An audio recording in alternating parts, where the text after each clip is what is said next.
अस्सलामुअलैकुम। देवता एपिसोड 267। सानी और अली बाबा साहब के दायरे में आ गए थे। सोनिया राहीला को पेरिस ले आई थी। राहीला बीमार रहती थी, कभी कभी उस पर दौरा पड़ता था और वो उठकर भागने लगती थी। सोनिया ने उसकी देखभाल के लिए 4 खिदमत करने वाली औरतें रखी थीं। कॉटेज के बाहर मुसल्ला गार्ड्स का पहरा रहता। उसका इलाज हो रहा था, लेकिन डॉक्टरों की समझ में नहीं आता था कि दौरा क्यों पड़ता है। मेडिकल रिपोर्ट के मुताबिक जिस्म और दिमाग सेहतमंद था, किसी बीमारी का सुराग नहीं मिलता था। उसका इलाज करने वाले डॉक्टर किसी जादुई असर को मानने के लिए तैयार नहीं थे। सोनिया ने पहले उसे बाबा साहब के दायरे में पहुंचाना चाहा, लेकिन जनाब अली असदुल्ला तबरेज़ी ने फरमाया, बेटी राहीला को यहां से दूर रखो। इस इदारे में कदम रखने के लिए पाकीज़गी शर्त है, जबकि राहीला पर किसी नापाक आसेब का साया है। पापा डूक ने इसे सैरज़दा करने के लिए इस पर इंसानी खून के छींटे दिए हैं। इसे पेरिस की रिहाइशगाह में रहने दो, वहीं इसका इलाज कराओ। हम इसके लिए दुआ करते रहेंगे। सोनिया उसे समझाती थी, देखो राहीला, तुम्हारी माँ और नानी ने तुम्हें किस कदर कमतर बना दिया है। वह इदारा तुम्हारे मोहतरम वालिद ने कायम किया था और आज तुम्हारा दाखिला वहां ममनू है। हजरत बाबा फरीद वास्ती का नाम सुनकर मुसलमान और काफिर सभी एहतरामन सर झुका देती हैं और उनकी बेटी को कोई नहीं पूछता। ये इबरत हासिल करने का मुकाम है। राहीला मजबूरी जाहिर करती थी, मैं क्या करूं, मुझे कोई नहीं पूछता है। तुमने भी मुझे घर का रहने दिया ना घाट का। तुम ये क्यों नहीं समझती कि इधर कोई नहीं चुपता। मेरे महकमे तो मुझे सर पर बिठाया जाता है, मुझे वहां क्यों नहीं जाने देती। मुझे मेरी माँ के पास जाने दो। तुम लोगों ने उनके हाथ पांव बेकार कर दिए हैं, वो अपाहिज हो गई हैं। उन्हें मेरी ज़रूरत है। मेरी और मेरी बेटी को जाने दो। वहां जाने का ख्याल दिल से निकाल दो। मैं पापा डू का तिलिस्म तोड़कर दिखाऊंगी। क्या तुम मुझे अपना समझती हो? क्या तुम्हारी समझ में नहीं आया कि हमने तुम्हारे लिए तुम्हारे गुरु घंटाल से टक्कर ली? आइंदा देखोगी कि तुम्हें उसके शहर से निजात दिलाने के लिए मैं उसे कुत्ते की मौत मारूंगी। मैं मानती हूँ तुम मेरे लिए बहुत कुछ कर रही हो, मुझे बहुत चाहती हो, लेकिन मैं तो बहुत बुरी हूँ, बहुत बदसूरत हूँ। कैसी बातें कर रही हो? खुदा ने तुम्हें बेपनाह हुस्न दिया है। एक तो तुम हसीन और पुरकशिश हो, दूसरे बाबा साहब की बेटी हो। तुम पर कुर्बान होने को जी चाहता है। तो फिर सलमान ने मुझसे मुंह क्यों फेर लिया? क्या मुझे शौहर की मोहब्बत का हक हासिल नहीं?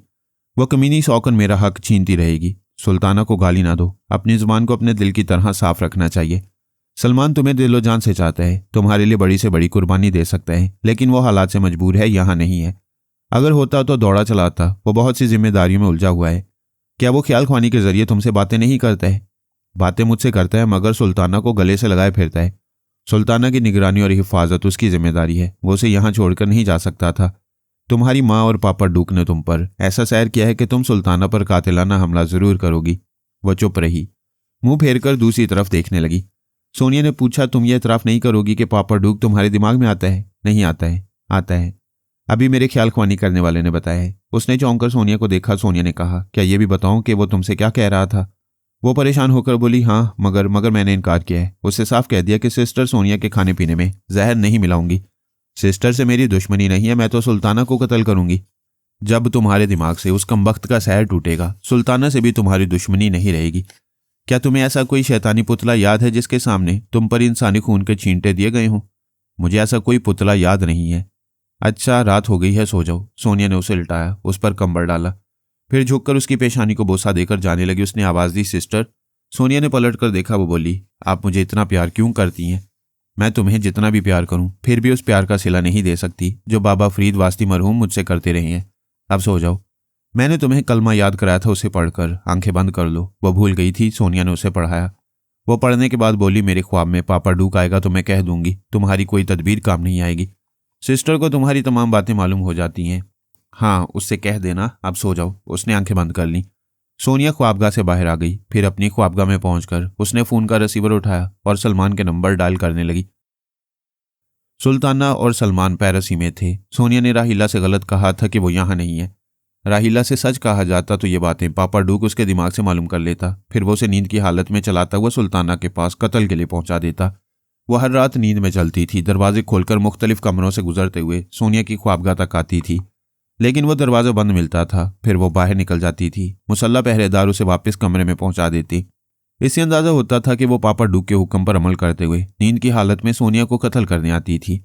फिर दरवाजे बंद होने के बायस रुख बदलकर अपनी शौकन से दुश्मनी के लिए बाहर निकलती थी। अगर उसे आज़ाद छोड़ दिया जाता तो ना जाने वो कहाँ भटक जाती, क्योंकि उसे सुल्ताना और सलमान की रिहाइशगाह का इल्म नहीं था। आज सोनिया और सलमान ने फैसला किया था कि राहीला को बाहर जाने की खुली छुट्टी दी जाए और इसका ताक़ुब करके देखा जाए कि वो कहाँ जाती है। सोनिया ने राब्ता होते ही सलमान की आवाज़ सुनकर कहा, मैं सोनिया हूँ।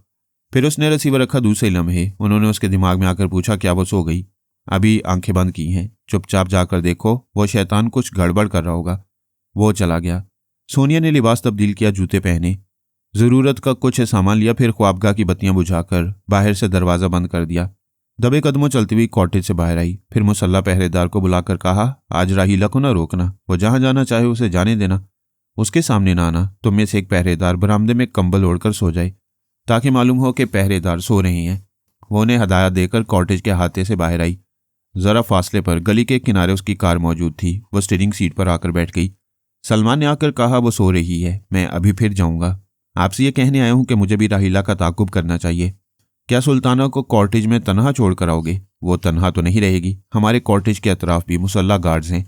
फिर कोई खतरा पेश आएगा तो वो ख्याल ख्वानी के जरिए हमें इतला देगी। अगर हम मीलों दूर रहेंगे तो उसकी इतला से क्या हासिल होगा? किस तरह फौरन वहां पहुंचोगे?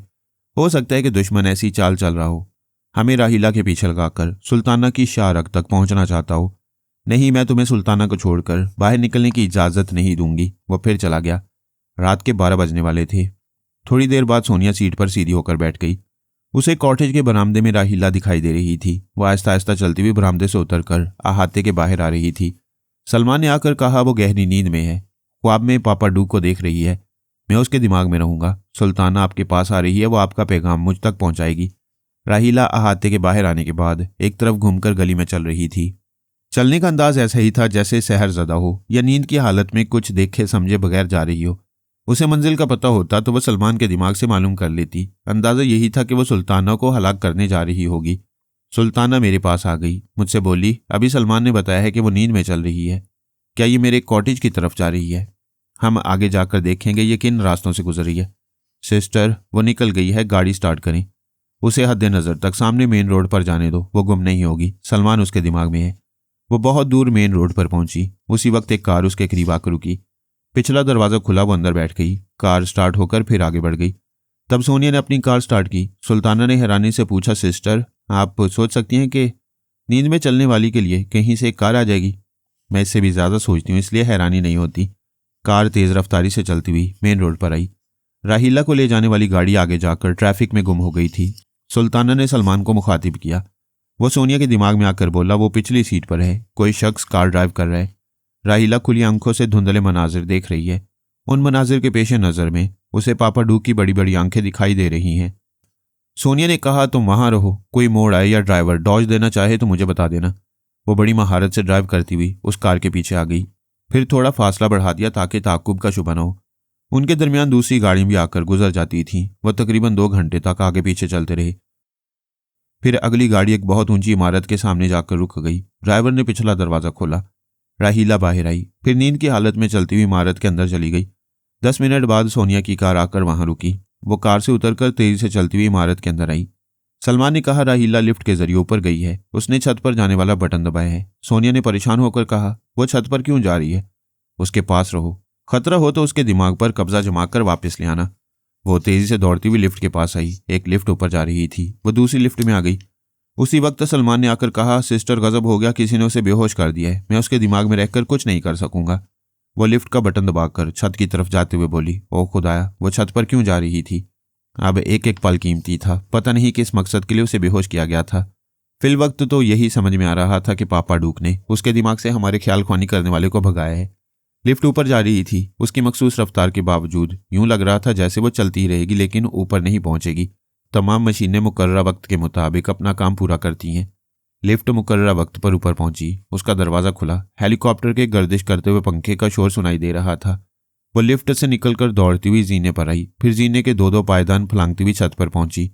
हेलीकॉप्टर छत पर से बुलंद हो रहा था। उसके दरवाजे पर झुके हुए मुसल्ला अफराद फायरिंग कर रहे थे। सोनिया को गोलियों से बचने के लिए मजबूरन दीवार की आड़ में जाना पड़ा। उसने बेबसी से देखा हेलीकॉप्टर परवाज करता हुआ दूर निकल गया था। वह नींद में चलने वाली को ले जा रहा था। सलमान ने कहा, सिस्टर, ये क्या हो गया? वो बोली, फौरन जाओ, फ्रांस की फजाइया के आला अफसर को बताओ, यहाँ की एक इमारत की छत से एक हेलीकॉप्टर परवाज करता जा रहा है। हेलीकॉप्टर पर IL 0013 लिखा हुआ है। वो ग्रे कलर का है। वो फ्रांस या जर्मनी पर से परवाज करेगा या फिर बहरे ओकियानूस, स्पेन और बहरे रूम पर से गुजरेगा। उसे घेर कर पेरिस लाया जाए। सलमान चला गया। सुल्ताना ने पूछा, सिस्टर, या पापा डूक के लिए राहीला इतनी अहम क्यों है? और उस कमबख्त के जराए कितने वसी हैं? उसके अलाकार पेरिस में हैं। राहीला को पहले कार में फिर हेलीकॉप्टर में ले गए। क्या वो पापा डूक का ज़ाती हेलीकॉप्टर होगा? ये हमें समझना होगा कि राहीला बहुत ज़्यादा अहम क्यों है। तुम मुतलका अफसर से रब्ता करके मालूम करो हेलीकॉप्टर IL-013 किसकी मलकियत है। सुल्ताना भी मालूमात हासिल करने चली गई। थोड़ी देर बाद मैंने सोनिया के पास आकर कहा, मैं लैला के साथ इसराइल जा रहा हूँ। उसने पूछा, कोई खास बात है? हाँ, पापा डूक ने वहाँ पना ली है। टेलीपैथी जानने वाले जॉन गाउदी को ट्रैप किया है। वार्नर हैग उससे किसी तरह बचकर जजीरा पटोया चला गया है। सोनिया ने कहा, ओ गॉड, अब समझ में आया क्यों बेइंतहा खराजात बर्दाश्त करके और खतरा मोल लेकर राहीला को अगवा किया गया है। क्या राहीला तुम्हारे हाथ से निकल गई?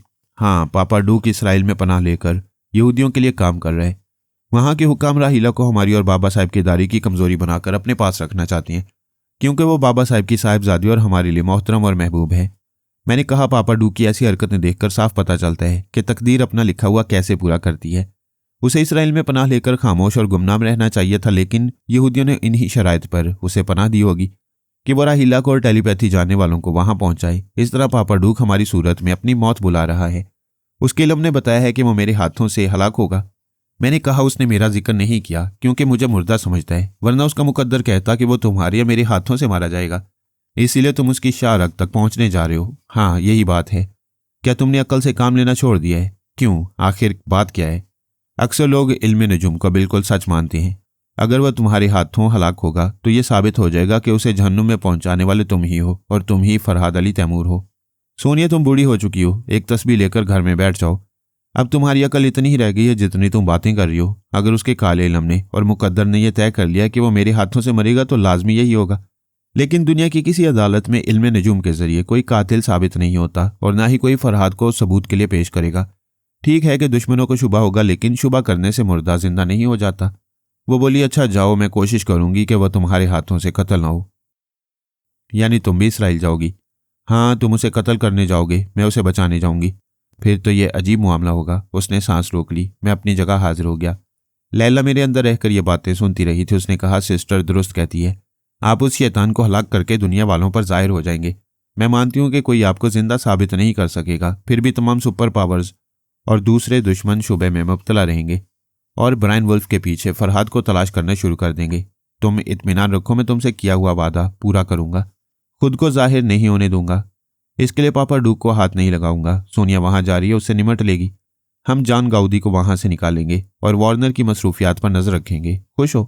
वो खुश हो गई। मोहब्बतें और मुसरतें समेटने के लिए लाजमी है कि पहले अपनी औरत को खुश किया जाए। पता नहीं चल रहा था कि कब रात हो रही है और कब दिन निकल रहा है।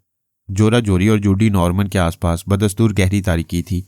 ऐसे में क्या पता चलता कि कब दिन निकला और कब रात हुई। अलबत्ता नींद आने लगी तो पता चला रात हो चुकी है और इतनी रात गुजर चुकी है कि अब सोना लाजमी हो गया है। वो बोली, मुझे नींद आ रही है। उसे जवाब नहीं मिला। उसने पूछा, क्या तुम सो रहे हो? वो सो चुका था, वरना जवाब जरूर देता। जोरा जोरी उसके साथ नामालूम कब से कैद थी। तब से उसने जूडी नॉर्मन को बेहद शरीफ और बेहद काबिल एतमाद पाया था। दोनों का पेट भरा हुआ था। ऐसे में नींद ज्यादा आती है। वो तो सो गया था, ये जाग रही थी। अच्छी खासी सर्दी थी और बिस्तर पर कंबल नहीं था। उसने पूछा, जूडी तुम्हें सर्दी नहीं लग रही है? तुम कंबल के बगैर कैसे सो रहे हो? वैसी गहरी नींद में था जैसे गर्म कमरे में हो। उसने पूछा, क्या तुम्हारे पास कंबल है? वो अपने बिस्तर से उठ गई। अंधों की तरह दोनों हाथों से रास्ता टटोलती हुई उसके बिस्तर के पास आई। उसका हाथ कंबल पर गया। वो कंबल खींचकर बोली, तुम ओढ़कर सो रहे हो और मैं सर्दी से कांप रही हूं। वो बेदार हो गया था। पूछ रहा था, जोरा जोरी तुम हो? हाँ, मुझे सर्दी लग रही है। क्या तुम्हारे पास कंबल नहीं है? नहीं, ये क्या बदमाशी है? उन्होंने एक कंबल क्यों रखा है? जूडी नॉर्मन ने कंबल को अपनी तरफ खींचते हुए कहा, मुझे सर्दी लग रही है तो मैं कहाँ जाऊं? यहाँ आ जाओ, एक ही कंबल में गुजारा करो। हरगिज नहीं, हम बारी बारी सोएंगे। पहले मैं सोती हूँ, मेरे जागने के बाद तुम सो जाना। इंसाफ की बात करो, मैं सो रहा था, तुमने जगाया। पहले मुझे नींद पूरी करने दो। लेकिन मुझे भी नींद आ रही है। देखो, मैंने अब तक तुमसे कोई ज्यादती नहीं की है। मैं शरीफ आदमी हूँ। आओ यहाँ सो जाओ। नहीं, ऐसे में नींद नहीं आएगी। फिर तो अच्छा है, तुम जागती रहोगी। जब मेरी नींद पूरी होगी तो तुम सो जाना। वो कंबल ओढ़कर उसके पैरों के पास बैठ गया। जूडी एक करवट से लेट गया। आंखें बंद करके दोबारा सोने की कोशिश करने लगा।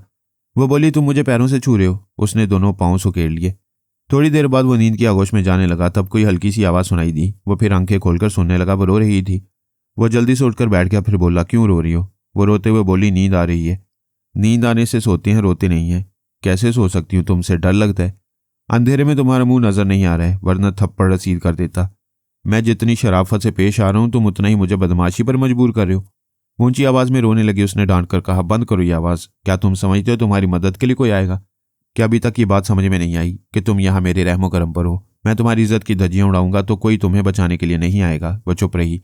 उसने कहा, तुम शराफत की जुबान समझ लो और मेरे साथ कंबल ओढ़ कर लेट जाओ, मेरी नींद खराब ना करो। वह अपनी जगह सिमटी हुई बैठी रही। तब तारीकी में जूडी के दोनों हाथों ने उसे जकड़ लिया। वह चीख पड़ी। उसने कहा, चीखो चिल्लाओ, यहाँ तुम्हारे काम आने वाला यही एक बदमाश है। वो खुद को छुड़ाना चाहती थी। उसने बिस्तर पर उसे गिरा दिया। वो गिड़गिड़ाने लगी, फॉर गॉड सेक मुझे छोड़ दो, मुझे हाथ ना लगाओ। सिर्फ इस शर्त पर छोड़ूंगा कि तुम यहाँ एक कंबल में लेटी रहोगी। हाँ, लेटी रहूंगी, मुझे छोड़ दो। डर लग रहा है। लानत है तुम पर। मैं इतनी सहूलतें मुयस्सर होने के बावजूद तुम्हें पकड़ने के बाद भी कुछ नहीं कर रहा हूं और तुम डरते हुए मेरी मर्दानगी को, मेरी दरिंदगी को भड़का रही हो। उसने छोड़ दिया। उस पर कंबल डालकर उसके पास लेट गया। वो अपने आप में सिमटने लगी। बड़ी मुश्किल थी। जब एक कंबल में आ गए थे, सर्दी से बच रहे थे तो आंखें बंद करके सो जाना चाहिए था, मगर नींद उड़ गई थी। दोनों को एक दूसरे की आंच लग रही थी। उससे डरने वाली भूल गई थी और सोच में पड़ गई थी कि ऐसा ही होता है, कोई और हो तो कंबल में भी सर्दी बढ़ जाती है। वो भी सोच में पड़ गया था, ये क्या हो रहा है? मेरी शराफत सोने लगी और मैं जाग रहा हूं, जबकि मुझे सोना चाहिए और शराफत को चौकस रहना चाहिए। वो एक दूसरे के लिए नादीदा इंसान थे, दिखाई नहीं दे रहे थे, इसलिए एक दूसरे को ढूंढने लगे। उस कमरे के बाहर राहदारियां थीं, वहां भी गहरा अंधेरा था। उन राहदारियों के इधर उधर मुख्तलिफ कमरे थे, वो भी तारीकी में डूबे हुए थे। एक बड़े हॉल से जीना ऊपर की तरफ गया था। वो बड़ा हॉल और जीना भी सूरज और बिजली की रोशनी से महरूम था। किसी दीवार में ऐसा सुराख नहीं था जहां से रोशनी अंदर आती, लेकिन उस जीने के ऊपर एक चोर दरवाजा था। उस दरवाजे की दूसरी जानिब बिजली की रोशनी थी। वो बरसों पुरानी शाही महल जैसी इमारत थी, जिसके तारीख तय खाने में वो दोनों कैद किए गए थे। इस शाही महल की एक ख्वाबगाह में मरीना स्विंगिंग चेयर पर बैठी कहके लगा रही थी। कुर्सी आगे पीछे झूलती जा रही थी। बज़ाहिर यूं लग रहा था जैसे वो नन्ही सी बच्ची की तरह झूलने वाली कुर्सी पर बैठकर खुश हो रही है और हंसती जा रही है। दर हकीकत वह भी जोरा जोरी और जूडी नॉर्मन के दिमाग से वापस आई थी और उन दोनों को एक दूसरे का मतलूब और महबूब बनाकर खुश हो रही थी। उसने बहुत पहले ही टेलीपैथी जानने वालों के लिए यह तय खाने वाला शाही महल खरीदा था। चूंकि जनरल की भतीजी थी, इसलिए अंदर की तमाम बातें मालूम हो जाती थीं। पहले उसने ट्रेनिंग सेंटरों से टेलीपैथी जानने वालों को पकड़कर लंदन के इस खुफिया अड्डे पर पहुंचाना चाहा था, लेकिन सोनिया की मुदाखलत के बायस हिफाजती इंतजामात सख्त हो गए थे। फिर उसने अंकल को मशवरा दिया था कि टेलीपैथी जानने वालों को लंदन भेजा जाए। बाद में वहां 6 अदद आए। उनमें कैनी पॉल और मिकी मैथ्यू उसके हाथ से निकल गए थे। उसने सोचा था कि जोरा जोरी और जूडी नॉर्मन को तय खाने में पहुंचाने के बाद जॉन गाउदी और वार्नर हैग पर हाथ डालेगी, लेकिन उससे पहले ही पापा डूग उन्हें ले गया था और वह समझ रही थी कि सोनिया उसके शिकार झपट कर ले जा रही है। मरीना ब्लाक की मक्कार और मामला फहम थी, लेकिन वह तन्हा नहीं थी। उसके साथ उसका बाप यानी जनरल का छोटा भाई अलान डी फोंजा था। वह अपने बाप के हवाले से मरीना डी फोंजा कहलाती थी। बाप बेटी इतनी जबरदस्त प्लानिंग से काम करते थे कि सोनिया और सलमान भी आज तक मरीना के साय तक नहीं पहुंच पाए थे। खुद जनरल भी उसका ठिकाना नहीं जानता था, हत्ता कि बाप भी अपनी बेटी से मुलाकात नहीं करता था और यह नहीं जानता था कि बेटी ने जोरा जोरी और जूडी नॉर्मन को कहाँ छुपाया है। वो बाप और भाई से बाहर का काम लेती थी, यानी किसी को अगवा करना या कोई अहम चीज एक जगह से दूसरी जगह पहुंचाना या दुश्मनों से मुकाबला करना होता तो उसके बाप और भाई किराए के गुंडों के साथ ये सब कुछ कर गुजरते।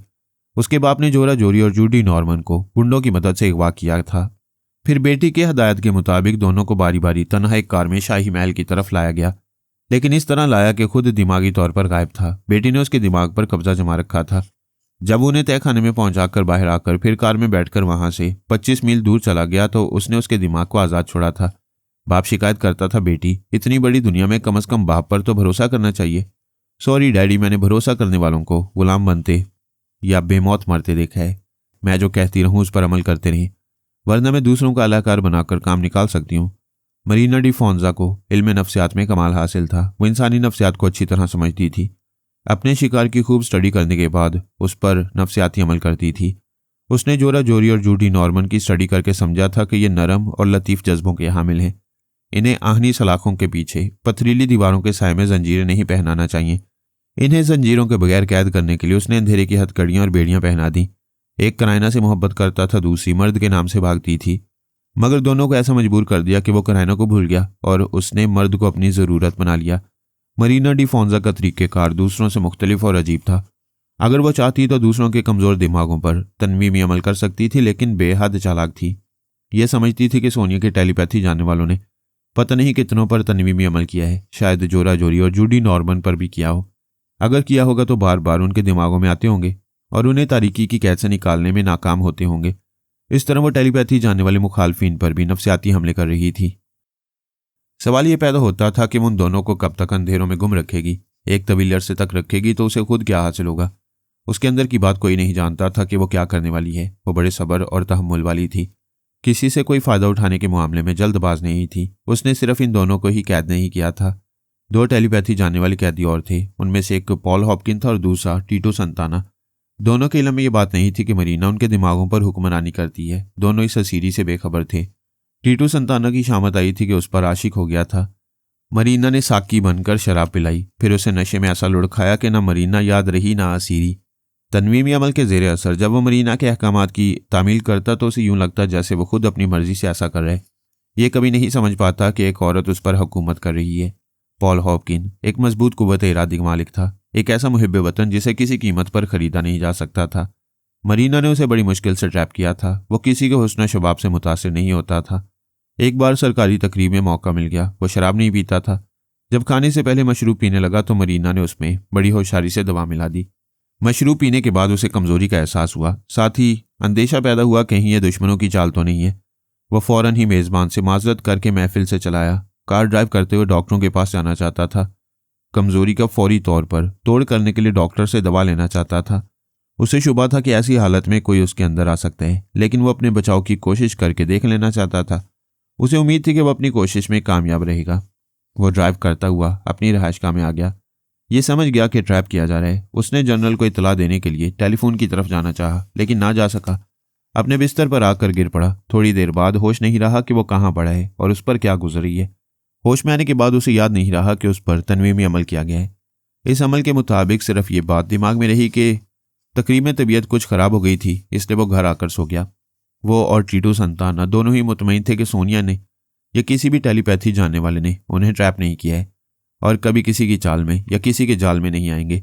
इस हिसाब से मरीना 4 टेलीपैथी जानने वालों की मालिक थी। जनरल के इस्तीफा देने के बाद उसने पॉल हॉपकिन और टीटो संताना के दिमागों में ये बात नक्श कर दी थी कि उन्हें लंदन जाना चाहिए। उनके यहाँ पहुंचने के बाद मरीना उन्हें भी तारीख तय खाने में कुछ अरसे तक कैद करने वाली थी। उसने 1 घंटे बाद जोरा जोरी के दिमाग में जाकर देखा। वो जूडी नॉर्मन के बाजू में छुपकर सो रही थी। मरीना ने दोनों के दिमाग में बारी बारी जाकर उनके ख्वाबीदा ज़हन को हदायत दी कि वो 8 घंटे तक सोते रहेंगे। इसके बाद अपने एक मुलाजिम के दिमाग में आई। उसे हुक्म दिया तय खाने का रास्ता याद करो। वो आंखें बंद करके याद करने लगा। मरीना ने उसे भी अपना मामूल और ताबेदार बना रखा था और उसके दिमाग को हुक्म दिया था कि जब वो कोई बात याद करने का हुक्म देगी तो वो बात याद आएगी, जब भूलने का हुक्म देगी तो वो फलां बात भूल जाया करेगा। वो मुलाजिम इतना जानता था कि लंदन के एक पुराने शाही महल की तर्ज पर एक बड़ी कोठी है जहां वो मुलाजिम है और उसकी एक मालका है। वहां कोई तीसरा नहीं है। वो अपनी मालका को देखता था, लेकिन रहायशगाह से बाहर जाते ही मालका की सूरत शक्ल भूल जाता था। वह समझ नहीं पाता था कि कैसी जिंदगी गुजार रहा है और जिंदगी जैसी भी थी उससे वो खुश था, क्योंकि बड़े ऐशो आराम से रहता था, खूब खाता पीता, अच्छा पहनता और तफरी करता।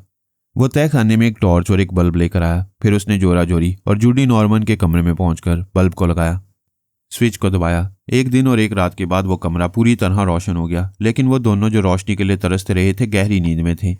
उनके दिमागों को जो हदायत दी गई थी उनके मुताबिक वो 8 घंटे से पहले बेदार न होते। मुलाजिम ने कमरे और टॉयलेट वगैरह की सफाई की। वहाँ टीन के सरबमोहर डब्बों में तरह तरह के खाने और मशरूबात थे। इनके अलावा उसने खाने पीने का ताज़ा सामान लाकर फ्रिज में रखा। दोनों के लिए मलबूसात और दूसरी ज़रूरी इस्तेमाल की चीज़ें रखीं। फिर टॉर्च रोशन करके स्विच ऑफ किया, बल्ब निकाल लिया और कमरे से बाहर आकर दरवाजे को लॉक कर दिया। जब वो तय खाने के चोर दरवाजे से निकलकर एक कमरे में पहुंचा तो उसने आंखें बंद कर ली। मरीना ने उसके दिमाग को तय खाने का रास्ता और वहां की तमाम बातें भूल जाने को हुक्म दिया। इसके बाद उसने आंखें खोली तो वह तय खाने को बिल्कुल ही भूल चुका था। मरीना को नींद आ रही थी। वो रात के 11 बजे से सुबह के 4 बजे तक सोने की आदी थी। ख्वाह कितनी ही मसरूफियात होती, कितनी ही परेशानियां और कितने ही खतरात होते, वो अपनी हिफाजत का सामान करके वक्त पर सोती, जागती और खाती पीती थी। बिल्कुल फौजी अंदाज में जिंदगी गुजारती थी। वो अपने असूलों के मुताबिक अपने दिमाग को हदायत देकर सो गई। उसकी असूल पसंदी, मामला फहमी, एहतियाती तदाबीर और नफ्सियाती तरीक़ेकार से अंदाज़ा होता था कि वो आज़ाद और खुद मुख्तार रहकर कामयाब ज़िंदगी गुजार सकेगी। वो अपने मामूल के मुताबिक सुबह 4 बजे बेदार हो गई। उसने मामूल के मुताबिक वर्जिश की, गुस्ल वगैरह से फारिग होकर नाश्ता किया, फिर एक बैग उठाकर कोठी से बाहर आ गई।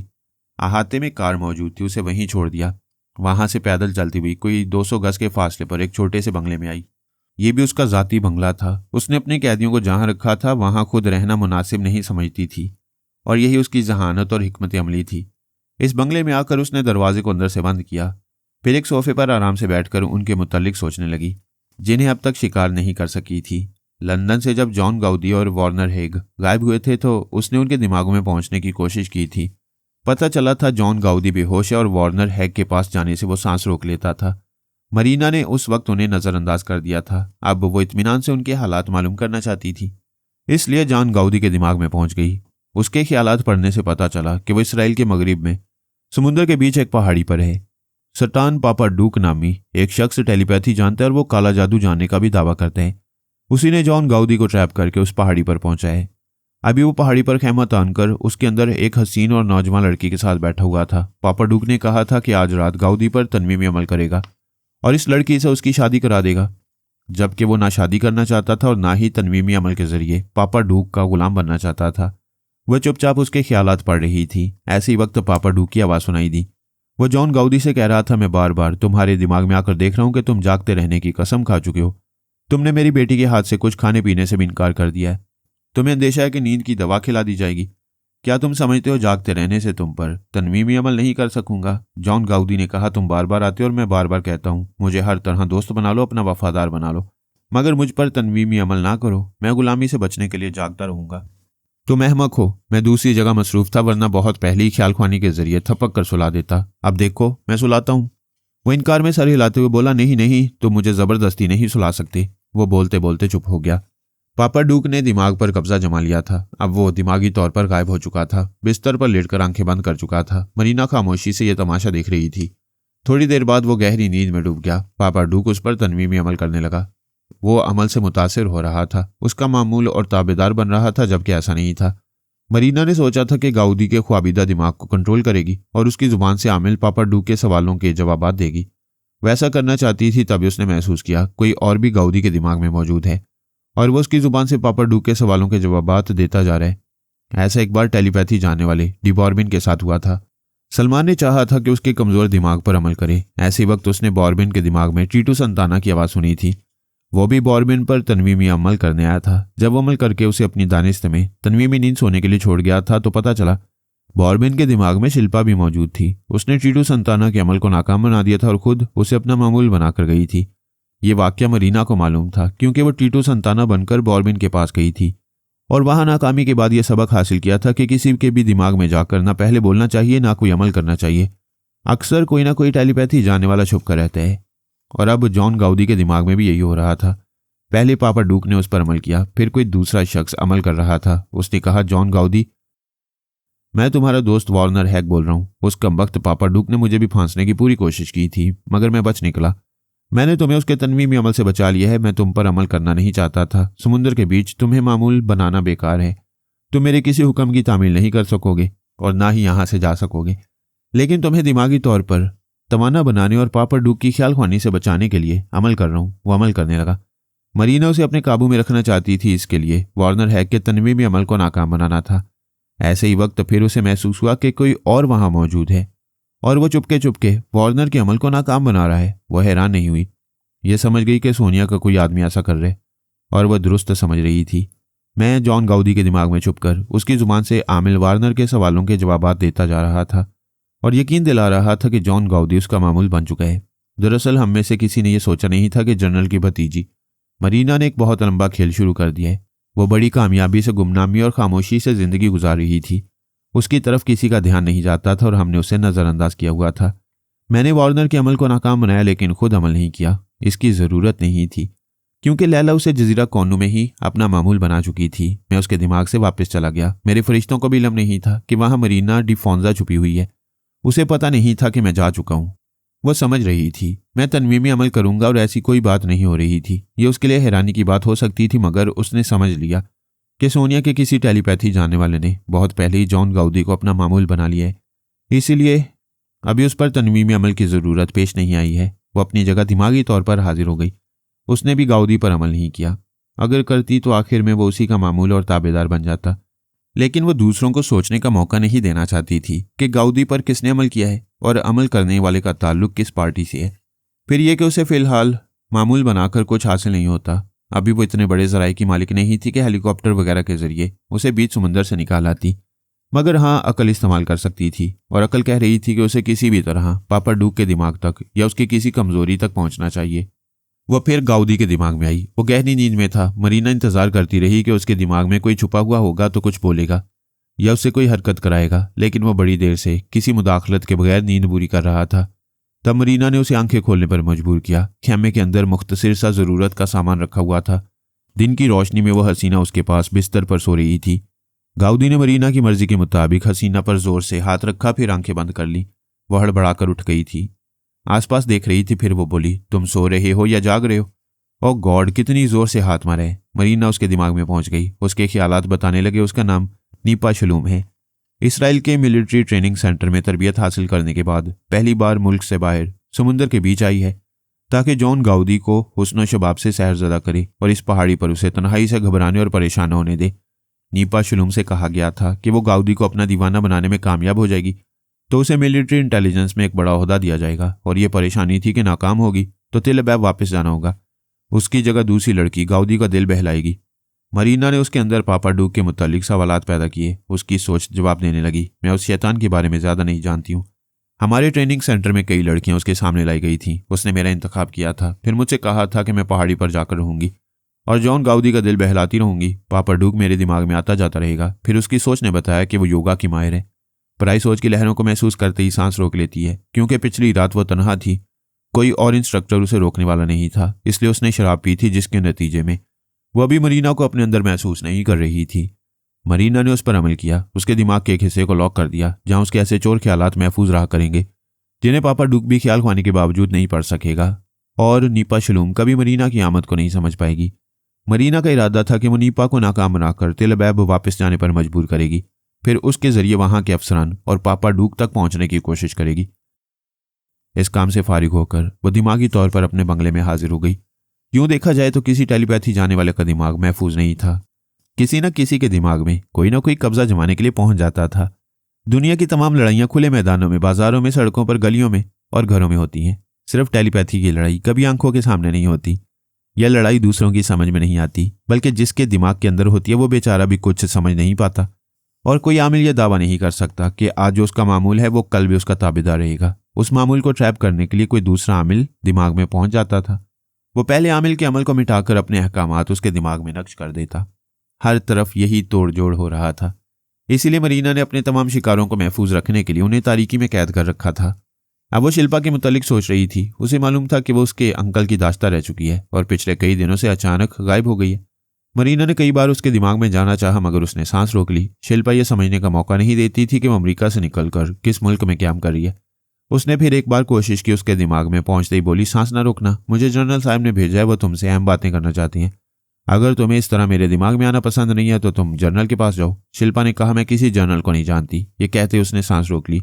मरीना ने जानबूझकर लंबी बात की थी ताकि कुछ देर दिमाग में रहकर उसके आसपास के माहौल को समझ सके।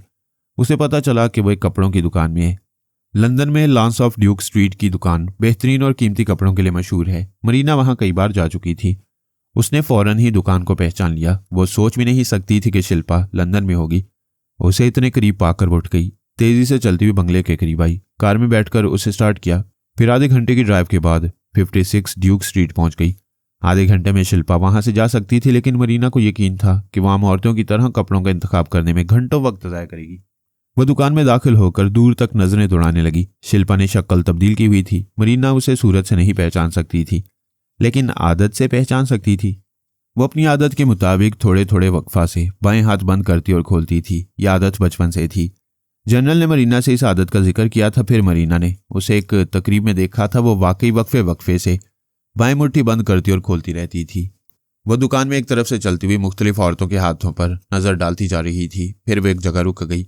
एक हसीन औरत ने एक बार अपनी मुट्ठी बंद करके खोल ली थी। मरीना कपड़े पसंद करने के बहाने वहां रुक गई थी। थोड़ी देर बाद उसने फिर मुट्ठी बंद करके खोल ली।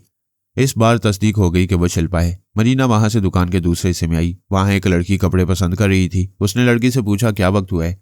वह मुस्कुराकर बोली, क्या पहली बार इस दुकान में आई हो? यहाँ एक नहीं 2 वॉल क्लॉक हैं। मरीना ने दीवार गिर घड़ी की तरफ देखा, फिर बोली, ओ गॉड, मुझे देर हो रही है। वो तेजी से चलती हुई दुकान से बाहर आई, फिर अपनी कार में बैठ गई। ख्याल खोनी की प्रवास करते हुए उस लड़की के दिमाग में पहुंच गई, उस पर अच्छी तरह कब्जा जमा लिया। वो लड़की चलती हुई शिल्पा के पास आ गई। मरीना ऐसे मामलात में बहुत मोहतात रहती थी, किसी से बराह रास्त मुलाकात नहीं करती थी। किसी दुश्मन से सामना करने की जरूरत होती या उसे ट्रैप करना होता तो ऐसे मकासद के लिए किसी को अलाकार बना लेती। उसने लड़की के जरिए करीब होकर मुखातिब किया, हेलो शिल्पा। वो एकदम से चौंक गई। लड़की से बोली, तुम कौन हो? मुझे शिल्पा कहकर क्यों मुखातिब कर रही हो? मेरा नाम जेनिफर है। मरीना ने लड़की के जरिए मुस्कुरा कर कहा, जेनिफर मेरा नाम है और बहुत सी लड़कियों का नाम है, मगर तुम्हारा नाम शिल्पा है। मेकअप के जरिए चेहरा बदलने से नाम नहीं बदल जाता, आदत नहीं बदल जाती। अभी तुम बेख्तियार अपनी बाईं मुट्ठी बंद करके खोलोगी। वो परेशान होकर बोली, कौन हो तुम? मुझे जनरल ने भेजा है। अच्छा, उसके किसी ख्याल ख्वानी करने वाले ने तुम्हें यहाँ पहुंचाए? हाँ, वो ख्याल ख्वानी करने वाला तुम्हारा इंतजार कर रहा है, मेरे साथ चलो। अगर मैं ना चलूं? तुम हर तरफ से घिरी हुई हो, मैं तो खाली हाथ हूं, दूसरे तुम्हें गन पॉइंट पर ले जाएंगे। अच्छी बात है, चलो। वो दोनों दुकान से बाहर आई। शिल्पा ने पूछा, तुम्हारी गाड़ी कहाँ है? मेरी गाड़ी में वो लोग हैं जो तुम्हारा ताक़ुब करते रहेंगे, मैं तुम्हारी गाड़ी में जाऊंगी। मेरी गाड़ी स्ट्रीट के कॉर्नर पर है, वहां तक पैदल जाना होगा। वो दोनों फुटपाथ पर चलने लगी। उस रास्ते के आखिरी मोड़ पर कार खड़ी हुई थी। वो दोनों अगली सीट पर बैठ गईं। शिल्पा ने पूछा, कहाँ चलना है? जहां तुम रहती हो। वो कार स्टार्ट करते हुए बोली, अच्छा, तो मेरी रिहाइश का देखना चाहती हो? कार स्टार्ट होकर आगे बढ़ गई। थोड़ी दूर जाकर शिल्पा ने पूछा, तुम्हारे लोग ताक़ुब करते दिखाई नहीं दे रहे? वो ताक़ुब ही क्या, जो समझ में आ जाए, तुम्हें बाद में पता चलेगा। खासी तवील ड्राइविंग के बाद वो कार एक बंगले के अहाते में आई। दोनों कार से उतरकर बंगले के अंदर एक ड्राइंग रूम में पहुंची। शिल्पा ने कहा, अब सच सच उगल दो, तुम कौन हो? ये बात यकीनी है कि तुम्हारे साथ कोई मर्द साथी नहीं है? हाँ, मैं तन्हा हूं और अभी तुम्हें जख्मी करके तुम्हारे दिमाग में पहुंचूंगी और तुम्हें अपनी मामूला और ताबेदार बना लूंगी। शिल्पा ने हंसते हुए कहा, ऐसा करने से पहले मेरा बायां हाथ देखो, अब ये मुट्ठी बार बार बंद नहीं होती। उसने बायां हाथ आगे बढ़ा दिया। वो थोड़ी देर तक उस हाथ को देखती रही। उसी आदत के मुताबिक मुट्ठी को बंद करना और खोलना चाहिए था, लेकिन ऐसा नहीं हो रहा था। मरीना ने हैरानी से पूछा, तुम कौन हो? मेरी मुट्ठी बार बार बंद नहीं होती है, इसलिए मैं शिल्पा नहीं हूं। मैं तुम्हें दुकान में कह चुकी थी, मेरा नाम जेनिफर है, जेनिफर उर्फ जोजो। कौन जोजो? क्या वो जिसे मास्क मैंने अगवा किया था और जो पारस की बीवी और फरहाद की बहू है? हाँ, मैं वही जोजो हूं। मुझे जख्मी करके मेरे दिमाग में पहुंचने की हसरत रह जाएगी और हमारे पिंजरे में एक और ख्याल ख्वानी करने वाली लड़की का इजाफा हो जाएगा। तुम्हें कैसे मालूम हुआ कि मैं शिल्पा को ट्रैप करना चाहती हूँ? मैं उसके दिमाग में आती जाती हूँ। मैं अपने महबूब के साथ उसके पीछे दुकान में आई थी। उसके दिमाग में झांकने से पता चला जनरल के किसी ख्याल ख्वानी करने वाले ने उससे बात की थी। मैं समझ गई, जनरल का कोई टेलीपैथी जानने वाला इस दुकान में आएगा। शिल्पा मेरी मामूला है। मैंने उसे दुकान से रवाना कर दिया, फिर उसकी तरह बाएं हाथ की मुट्ठी बंद करने और खोलने लगी। यह तदबीर काम आई और तुम यहां फंसने चली आई। मरीना ने हंसते हुए कहा, जो वाकई तुम चालाक हो। तुमने बहुत मजबूत जाल फेंका था, मगर अफसोस तुम्हारे हाथ कुछ नहीं आएगा। ये जो तुम्हारे सामने खड़ी हुई है महज एक आलाकार है। मैं इसका दिमाग छोड़कर जा रही हूँ। ये कहते ही मरीना दिमागी तौर पर अपनी कार की स्टीयरिंग सीट पर हाजिर हो गई। उसने फरहाद अली तैमूर की बहू को जबरदस्त झांसा दिया था और यह बहुत बड़ी बात थी। इस बात पर कोई भी होता खुलकर हंसता, वो भी हंस रही थी। कार की महदूद फिजा में उसकी हंसी गूंज रही थी, मगर ये मुख्तसिर सी खुशी थी। अचानक ही वो चुप हो गई। कार की पिछली सीट से पारस की आवाज़ सुनाई दी, जो लतीफ़ा तुम्हें हंसा रहा है वो मुझे भी सुनाओ। वो एकदम उछल पड़ी, जैसे पिछली सीट पर बम का धमाका हुआ हो। उसके हलक से चीख निकल गई। उसने तेजी से पलट कर देखा। पारस को देखकर रहे सहे होश भी उड़ गए। उससे पहली बार सामना हो रहा था। इससे पहले वो उसकी तस्वीरें और वीडियो फिल्में देख चुकी थी, उसका रिकॉर्ड पढ़ चुकी थी और यह तय कर चुकी थी कि पारस और अली तैमूर से कभी नहीं टकराएगी। अगर ऐसा मौका आया तो कतरा कर निकल जाएगी, लेकिन वो मौत की तरह अचानक यूं आया था कि अब कतरा कर निकल जाने का रास्ता नहीं रहा था। वैसे वो बला की ज़हीन और हाजिर दिमाग थी। उसने फौरन ही अपने हवास पर काबू पा लिया। मुस्कुरा कर बोली, ओह गॉड, तुमने तो मुझे डरा ही दिया। अगर खौफ से दम निकल जाता तो? तुम हंस रही थी और मैंने हंसते हंसते किसी का दम निकलते नहीं देखा, मगर आज देख लेते। अगर मैं मर जाती तो? मैं ऐसी ज़बरदस्त हसीना की कुर्बत से महरूम हो जाता। वैसे जो भी हसीना मेरी ज़िंदगी में आती है वह हुस्न की खैरात देने से पहले नहीं मरती। वास्तव में बोली, अच्छा, मुझसे हुस्न की खैरात मांग रहे हो? ऐसी बातें अपनी जोजो के सामने कर सकते हो? ओह, इसका मतलब है तुम मुझे पारस की हैसियत से पहचानती हो और अभी ख्याल ख्वानी के जरिए जोजो के पास से आ रही हो। हाँ, मैं जोजो को शिल्पा समझकर पीछा कर रही थी। ज़रा अपना तारुफ तो कराओ। मैं सुपर मास्टर की ख्याल ख्वानी करने वाली हूँ। मुझे दोस्त या दुश्मन, अपना या बेगाना कोई नहीं जानता है। पहली बार तुम मुझे देख रहे हो। अच्छा, तो तुम मरीना हो? मरीना जनरल की भतीजी है। तुम सब उसके नाम से वाकिफ हो। मेरा नाम सिर्फ सुपर मास्टर सलमान वास्ती जानता है। सुपर मास्टर का नाम अरे रे है। ये नाम था, अब नहीं है। मैं अपने मास्टर सलमान वास्ती की राजदार और ऐसी मातियत हूं जिसका जिक्र वो तुम लोगों के सामने नहीं करते। तुम्हारी ये बात मुझे हजम नहीं हो रही है। अभी हजम करा देती हूँ। सलमान वास्ती साहब से कहती हूँ वो तुम्हारे दिमाग में आकर तस्दीक कर दें। वो चुप हुई, जैसे ख्याल ख्वानी के जरिए सलमान वास्ती के पास गई हो, लेकिन वो अपने मामूल टीटू संताना के पास आई और उसे हुक्म दिया कि सुपर मास्टर अरेरे का लहजा इख्तियार करके पारस के दिमाग में जाए। उसने हुक्म की तामील की, पारस के दिमाग में आया। फिर मरीना की मर्जी के मुताबिक बोला, हेलो बेटे, मैं बहुत मसरूफ हूँ, सोफिया के कहने पर आया हूँ। मैं अपनी इस मातियत के बारे में बाद में बताऊंगा, इसे जाने दो, ये मेरे मामलात में मसरूफ है। ये शिल्पा का पीछा क्यों कर रही थी? इसलिए कि शिल्पा के पीछे मरीना है। मैंने कहा ना, अभी मसरूफ हूँ, आधे घंटे बाद तुमसे तफसीली गुफ्तगू करूंगा, सूफिया को जाने दो। वो पारस के दिमाग से चला गया। पारस ने पूछा, तुम्हारा नाम सूफिया है? मास्टर सलमान ने तुम्हें मेरा नाम बता ही दिया, जबकि वो मुझे सारी दुनिया से छुपाते हैं। मैं अंकल के हुक्म से जा रहा हूं, मगर तुम इतनी चिकनी हो कि फिसल कर फिर किसी मोड़ पर मिलूंगा। वो हंसने लगी। पारस पिछली सीट का दरवाजा खोलकर बाहर आ गया। वो कार स्टार्ट करते हुए बोली, मैं जा रही हूं, अब मुझे बहुत याद करोगे। उसने कार आगे बढ़ाई, फिर रफ्तार बढ़ाते हुए एक मोड़ पर नजरों से ओझल हो गई।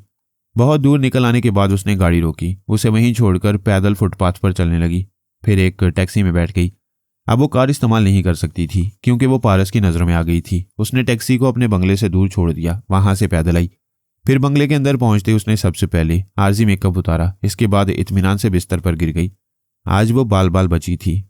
जरा भी संभलने में देर करती और हाजिर दिमागी से काम ना लेती तो पारस उसे निगल लेता, उसके दिमाग को कमज़ोर बनाकर अपने टेलीपैथी जानने वालों के जरिए ताबेदार बना लेता।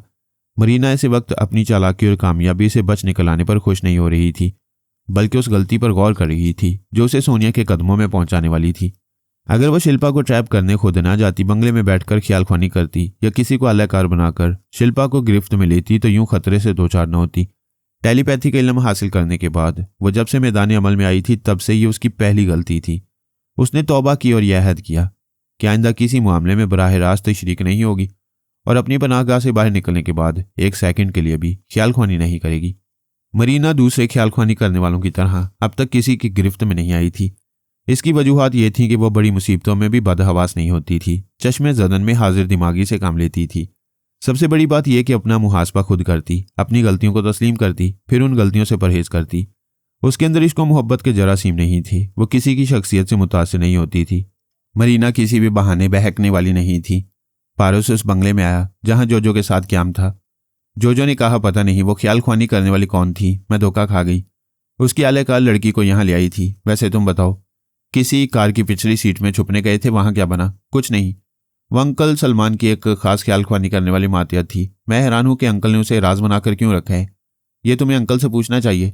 पूछा था, वो बहुत मसरूफ थे। उन्होंने आधे घंटे बाद मुझे उसके मुतल्लिक बताने का वादा किया है। वैसे 1.5 घंटा गुजर चुका है। मेरा ख्याल है अभी तक वो मसरूफ हैं। हो सकता है वो मसरूफियात के बायस भूल गए हूं। मैं उन्हें मुखातिब करूं?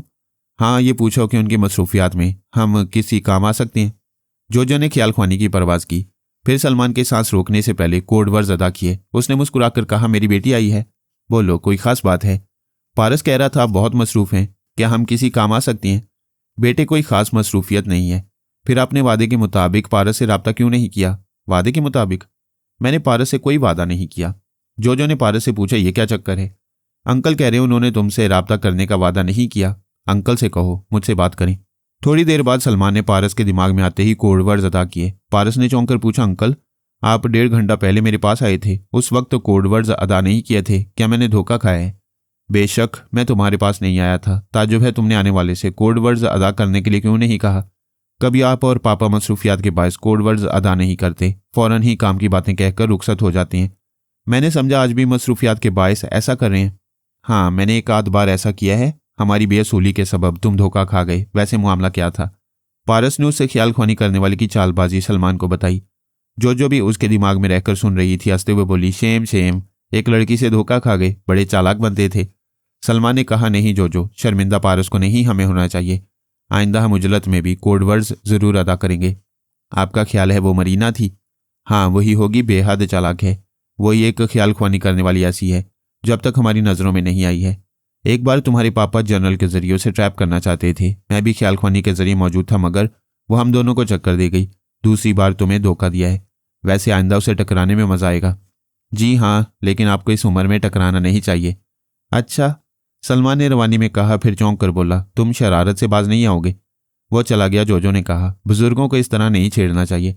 1 माह पहले अंकल ने सुल्ताना आंटी से और पापा ने लैला आंटी से शादी की है। ये ताज़ा ताज़ा शादी करने वाले बुजुर्ग कैसे हो गए? वो हंसने लगी, फिर बोली, मरीना कैसी थी? मुझे उसकी खैरियत मालूम करने का मौका नहीं मिला। वैसे वो बीमार नहीं थी। मैं उसकी दुख बीमारी नहीं पूछ रही हूँ। मेरा सवाल समझकर बन रहे हो? क्या तुम ये पूछना चाहती हो कि वो हुस्न में यूं ही सी थी या ऊं ही सी थी?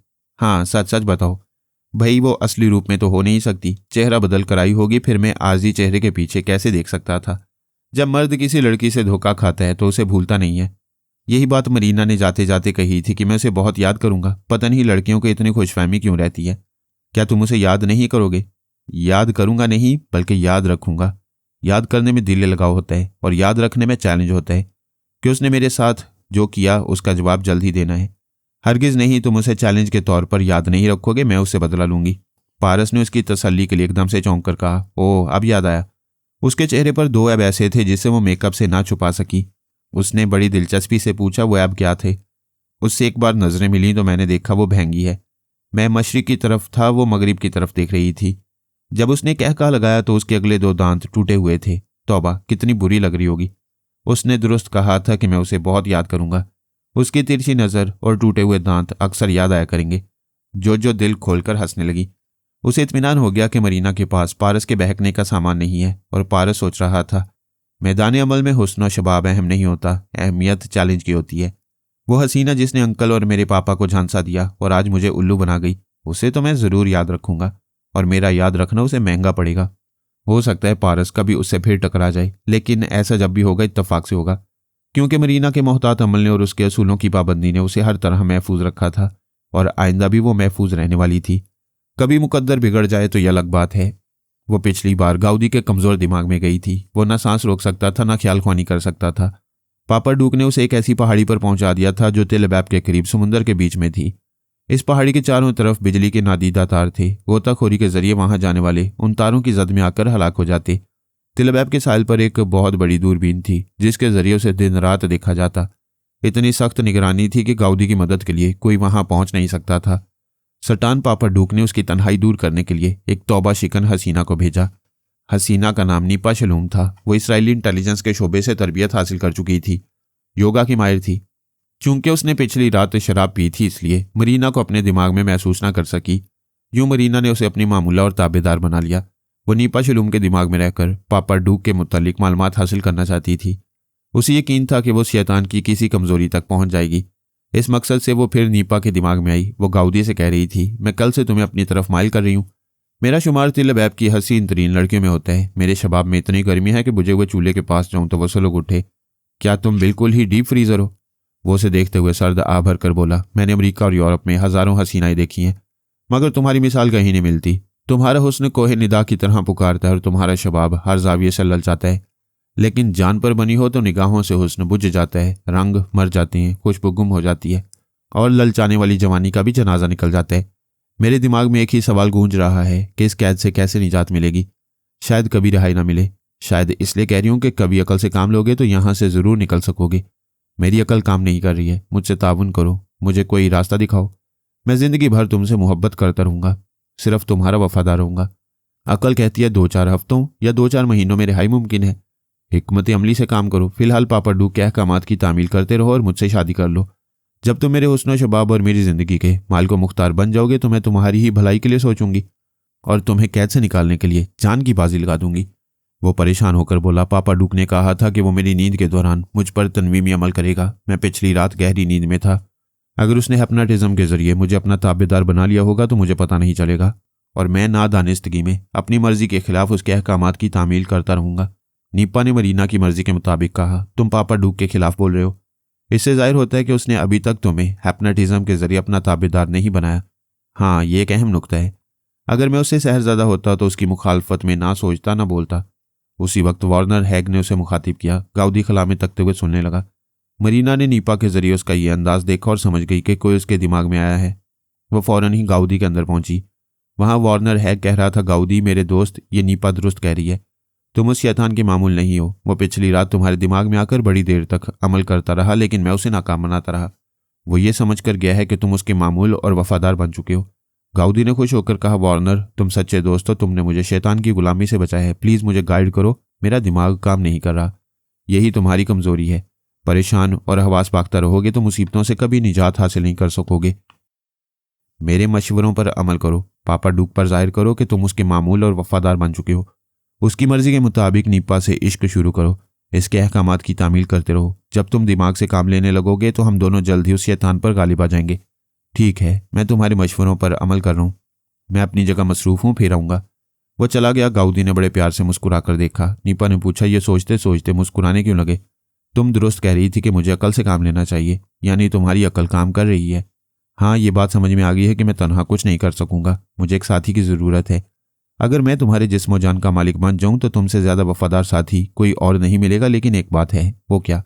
मैं बड़ी देर से दिल ही दिल में पापा डूक को गालियां देना चाहता हूँ, मगर दिमाग रोकता है और यह ख्याल पैदा होता है कि मुखालफाना ख्यालात के बावजूद मुझे पापा डूक की इज्जत करनी चाहिए। वो बोली, इसका मतलब है तुम गैर शऊरी तौर पर पापा डूक से मुतासिर हो और ना चाहते हुए भी उसके वफादार रहोगे? हाँ मेरी जान नीपा, अब क्या होगा, मैं उसका मामूल बन चुका हूँ। वो उसकी गर्दन में बाहें डालकर बोली, परवाह न करो, मैं तुम्हारे साथ हूँ। वादा करती हूँ उसके सैर से निकालने की हर मुमकिन कोशिश करूंगी। इसके बाद मरीना उसके दिमाग से आ गई, क्योंकि दोनों एक दूसरे के सैर में गिरफ्तार हो रहे थे।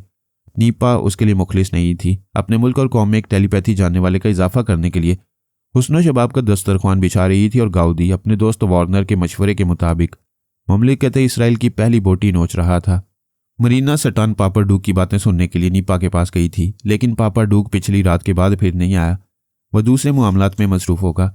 मरीना उन दूसरे मामलात को जानने के लिए 2 घंटे बाद फिर नीपा के पास आई। वहां अचानक ही बारिश होने लगी थी। दोनों बड़ी बेहजाबी से बारिश में गुस्ले मोहब्बत कर रहे थे। वो नागवारी से वापस आना चाहती थी। उसी वक्त नीपा के दिमाग में पापा डूक की आवाज़ सुनाई दी। वो कह रहा था, शाबाश, तुमने इसे अपना दीवाना बना ही लिया। उसे शर्म और लिहाज से ऐसे वक्त दिमाग से चला जाना चाहिए था, लेकिन शैतान से शर्म की तवक्को इबस है। नीपा भी पक्की बेशरम थी। उसने जवाब दिया, ये बड़ी मुश्किलों से काबू में आया है। वैसे आपने सही तौर पर तनवीमी अमल नहीं किया है। क्या बात हो गई? वो गैर शऊरी तौर पर आपका वफादार बन चुका है, मगर आम हालात में आपके खिलाफ सोचता है। क्या तनवीमी अमल के नतीजे में ऐसी दोहरी कैफियत होती है? दोहरी कैफियत हर मामूल के साथ होती है। मामूल बज़ाहिर नॉर्मल होता है, खुद को आज़ाद और खुद मुख्तार समझता है, अपने आमिल के खिलाफ बोलता भी है, लेकिन गैर शऊरी तौर पर बेख्तियार वही करता है जो आमिल चाहता है। क्या अब आप अपने अहकामात की तामील इससे करा सकती हैं? हाँ, हम अभी आजमा लेते हैं। तुमने इसे मस्ती, सुरूर और बेखुदी की जिस मंजिल पर पहुंचा दिया है, वहां से कोई वापस नहीं आना चाहता। मैं इसे वापस आने का हुक्म दे रहा हूँ। वह नीपा के अंदर से निकलकर गाउदी के दिमाग में पहुंचा। फिर हाकिमाना अंदाज में बोला, मैं हूं तुम्हारा आका सटान पापा डूक, मैं तुम्हें हुक्म देता हूं, उठ जाओ। वो उठकर खड़ा हो गया। उसने फिर हुक्म दिया, नीपा से दूर जाकर तन्हा बारिश में भीगते रहो। वह बरसात में जलती हुई आग से दूर जाकर भीगने लगा। मरीना गहरी गहरी सांसें लेते हुए अपनी जगह दिमागी तौर पर हाजिर हो गई। हालांकि उसे पापा डूक की बातें सुनना चाहिए थी, मगर वो ख्याल ख्वानी जारी न रख सकी। अपने चेहरे और गर्दन को छूकर देखा तो पसीना निकल रहा था। अपनी सांसें गर्म लग रही थी। उस वक्त मालूम हो रहा था कि शऊर और लाशऊर की कारगुजारियां क्या होती हैं। वह शऊरी तौर पर पापा डूक की बातें सुन रही थी, मगर गैर शऊरी तौर पर नीपा की बरसात में भीग रही थी। उसे नीपा के अंदर नहीं रहना चाहिए था, लेकिन नादानिस्तगी में जज्बों की ऐसी मार पड़ रही थी कि वो वापस आना भूल गई। जब वापस आई तो पता चला थक गई है, निढाल हो गई है। ऐसे में उसे गिर पड़ना चाहिए। वो बड़ी देर तक बिस्तर पर पड़ी छत को तकती रही। फिर उठकर फ्रिज के पास आकर उसे खोला। उसमें से ठंडी बोतल निकालकर पानी पीने लगी।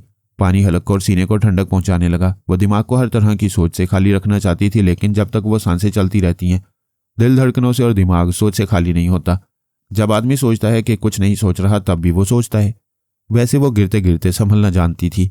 पानी पीने के बाद वो फर्श पर बैठ गई। योगा के एक आसन इख्तियार करके सांस रोक ली। जब सांस रुक गई तो सोचें भी थम गई। इंसानी जिंदगी का सारा खेल सांसों का है, नफ्स का है और नफसानी तकाजों का है। अगर सांस काबू में है तो आदमी नफ्स के बेलगाम घोड़े को काबू में कर लेगा। मरीना ने पहले 10 मिनट सांस रोकी, फिर 1 मिनट तक सांस लेने के बाद 15 मिनट तक सांस रोकी। ऐसा कई बार किया, फिर उठकर खड़ी हो गई। मुस्कुराकर खुद को आईने में देखा। दिमाग से नामाकूल ख्यालात छट गए थे। अब नीपा और गाउदी के हवाले से कोई आलूदा सोच नहीं आ सकती थी। मरीना की यह भी एक खूबी थी, वो अपने अंदर लड़ना, अपने अंदर की चुड़ैल को शिकस्त देना और तामीरी अंदाज में अपनी ही जात पर फतह हासिल करना जानती थी। यही वजह थी कि कोई मर्द ख्वाह दोस्त हो या दुश्मन उसे तस्खीर नहीं कर सकता था। उसने दूसरी तरफ ध्यान दिया। उसकी हदायत के मुताबिक केनी पॉल और टीटू संताना लंदन पहुंच गए थे। ये दोनों टेलीपैथी जानने वाले मरीना के मामूल और ताबेदार थे, लेकिन हकीकत से बेखबर थे कि उनके दिमागों पर हुकूमत करती है। वो खुद को आज़ाद और खुद मुख्तार समझते थे। उनका ख्याल था कि वो गुमशुदा टेलीपैथी जानने वालों को तलाश करने लंदन आए हैं। जब वो वहां पहुंचे तो मरीना ने पहले केनी पॉल के दिमाग में आकर कब्जा जमाया, उसे गायब दिमाग बनाया, फिर उसे पुराने शाही महल नुमा इमारत के तहखाने में पहुंचा दिया। उस तहखाने के एक कुशादा कमरे में पहले ही जोरा जोरी और जूडी नॉर्मन कैद की जिंदगी गुजार रहे थे।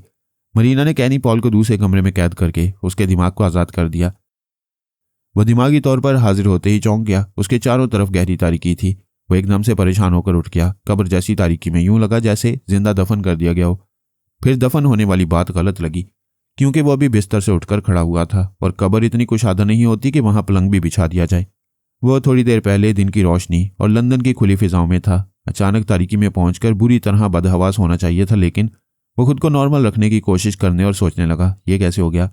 मैं पता नहीं कितनी देर दिमागी तौर पर गायब रहा। अब पूरे होशो हवास में ये तारीकी है और मैं किसी कमरे में खुद को पा रहा हूं। इसका साफ मतलब यह है कि मैं किसी के तनवीमी अमल के ज़रिए असर हूं।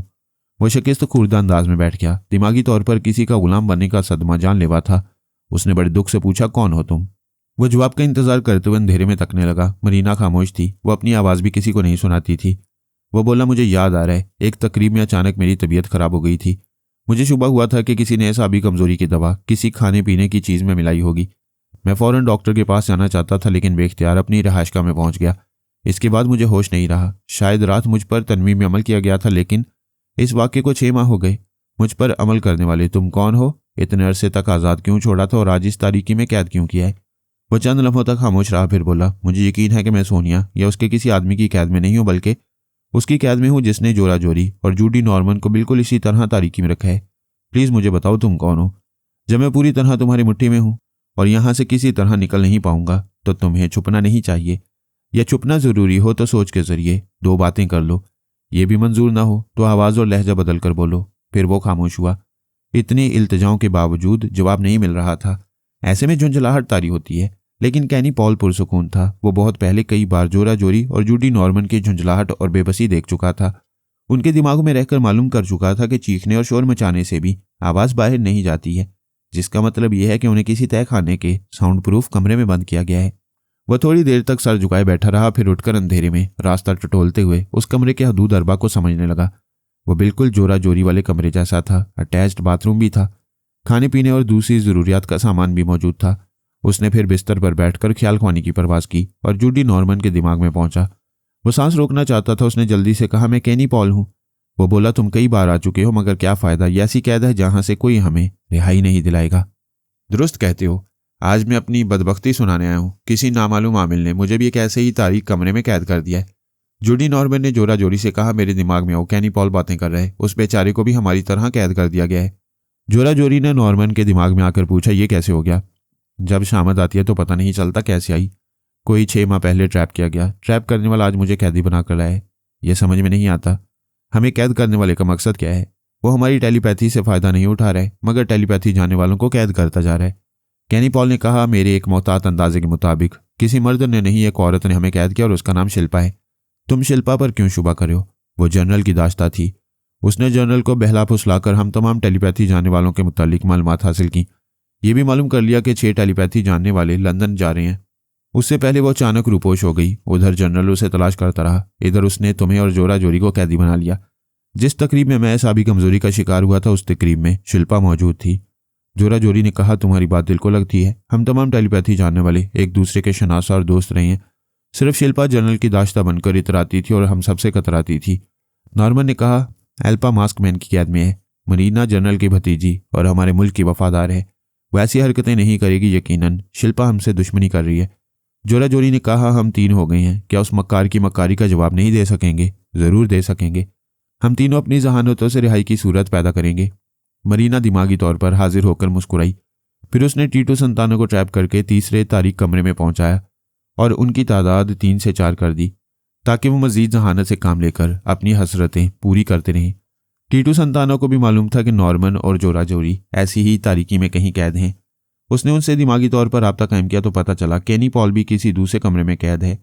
केनी पॉल ने हैरानी से कहा, यह शिल्पा कोई चुड़ैल है। पता नहीं उसने कितने टेलीपैथी जानने वालों को अपना मामूल बनाया है। पता नहीं यहाँ अभी और कितने कैदी बनकर आएंगे। वो सब जूडी नॉर्मन के दिमाग में रहकर एक दूसरे से बोल रहे थे।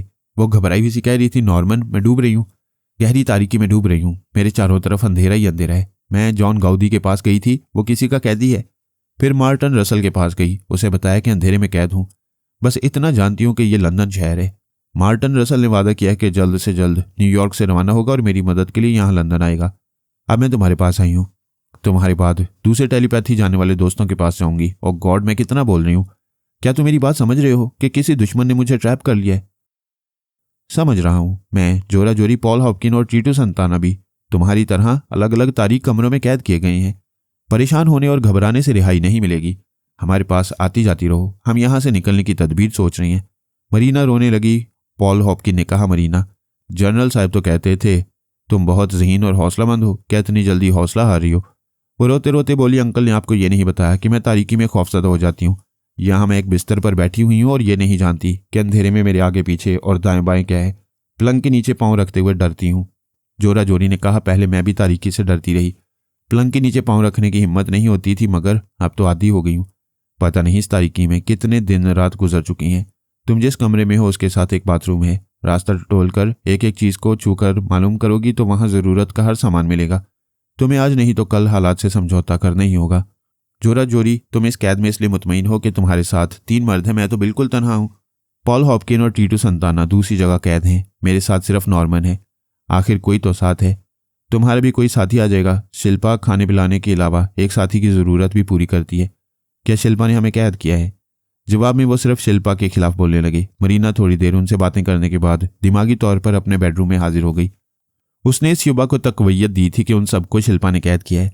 मरीना को यह अंदेशा नहीं था कि उसके कैदी वक्त बेवक्त उसके दिमाग में खैरियत पूछने आएंगे।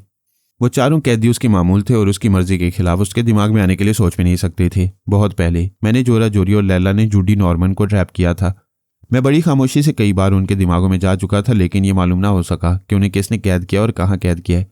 मरीना ने जोरा जोरी और जूडी नॉर्मन के दिमागों से मालूम किया था कि जिसने भी उन पर तनवीमी अमल किया था उस अमल की मियाद क्या है, वो आमिल फिर कब अमल करने आएगा। उन्होंने एक खास वक्त बता दिया था। मैं उस खास वक्त के मुताबिक उन पर अमल करने आया तो मरीना ने मेरे अमल को नाकाम बना दिया। मुझे इसका इल्म ना हो सका। मेरे जाने के बाद उसने जोरा जोरी और जूडी नॉर्मन को बड़ी आसानी से अपना मामूल बना लिया। गोया मरीना ने मुझे दूसरी बार फरेब दिया था। मैंने अक्सर फरेब खाए हैं, लेकिन वो पहली लड़की है जिसने मुझे 2 बार धोखा दिया। बेशक व शुबा वो इंतहाई ज़हीन और बेहद मक्कार थी। मैदान अमल में तन्हा हमारे मुकाबले पर डटी हुई थी और उस अकेली ने 4 टेलीपैथी जानने वालों को जीत लिया था। अभी हमसे और कुछ अफराद को छीन लेने के मंसूबों पर अमल कर रही थी। वैसे वो सिर्फ अपने कैदियों को यकीन दिला सकी कि यह हरकत शिल्पा कर रही है, जबकि शिल्पा हमारी मामूला थी। मरीना और पारस के टकराव के बाद हमें यकीन हो गया था कि तारीख कैद खाना कायम करने वाली मरीना ही है। बहरहाल वो ज़बरदस्त थी और ऐसे आसार नहीं थे कि वो जल्द ही हमारे ज़ेरे दस्त होगी।